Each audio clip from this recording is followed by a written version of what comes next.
Now, with Psalms chapter 11, we're going to have a bit of a strong influence on Joseph Smith's updated translation on this one as well.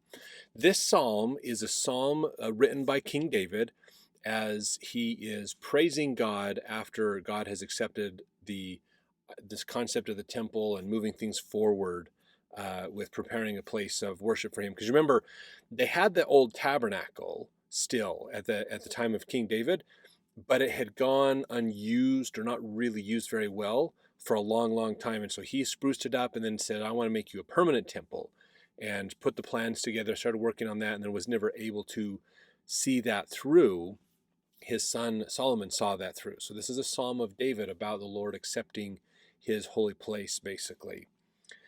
So this is to the chief musician, probably in Jerusalem or that area. So here's what he says here, verse 1. In the Lord I put my trust. How say ye to my soul, flee as a bird to your mountain? For lo, the wicked bend their bow, they make ready their arrow upon the string, that they may privily shoot at the upright in heart.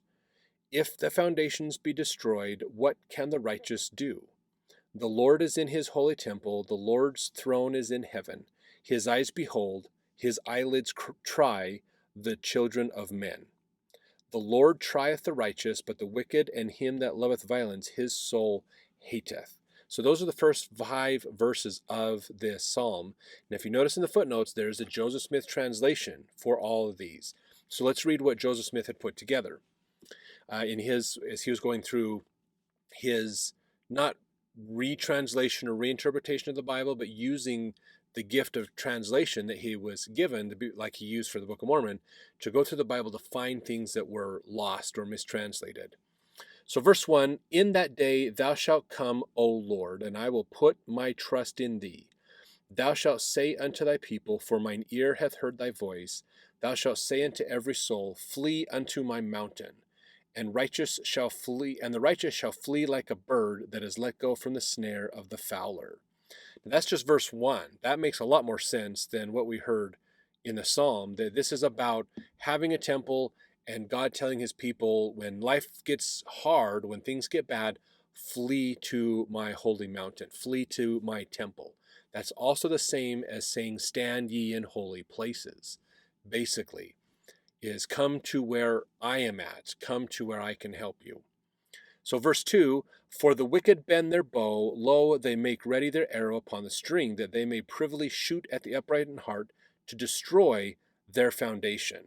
So in verse 2, he's talking about how the wicked are trying to ruin the righteous. The wicked are trying to fight the righteous and to ruin the righteous opportunity to have a place to stand, have a place of presence. Verse 3, but the foundations of the wicked shall be destroyed. What can they do? So verse 3 is quite different, because it's about the foundation of the wicked being destroyed, not the foundation of the righteous being destroyed, which is what the original says. Now verse 4, for the Lord, when he shall come into his holy temple, sitting upon God's throne in heaven, his eyes shall pierce the wicked. So this is not the eyelids try the children of men, but that his eyes will pierce. He will see through the falsehood of the wicked and be able to judge them properly, is what that really comes down to. Verse 5, behold, his eyelids shall try the children of men, and he shall redeem the righteous, and they shall be tried. The Lord loveth the righteous, but the wicked and him that loveth violence his soul hateth. Verse 5 didn't get a ton of changes to it necessarily, but clarifications, in that he will redeem the righteous, he will try the righteous as well. He will make sure they are clean and prepared for his presence. And then the wicked, of course, he will push away from him and not do anything with them, basically.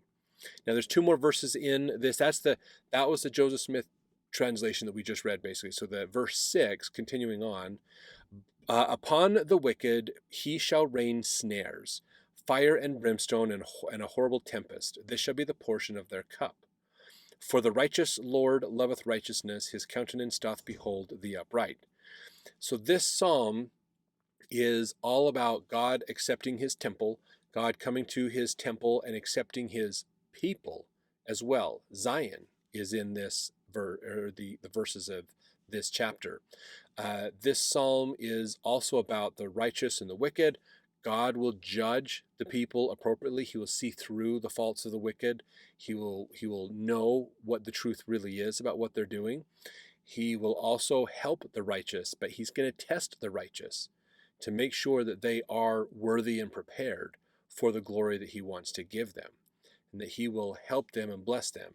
Some of this we could see as not just temple, but more even latter day prophecy as well, of coming to the temple, the second coming, the preparation of the millennium, things like that as well. So those are some of the other themes that we could pull out and see inside this chapter. If you have other thoughts or ideas of how this chapter struck you, or what kinds of things it brought up in your mind, please put it in the comments. Would love to hear what you have to say as well.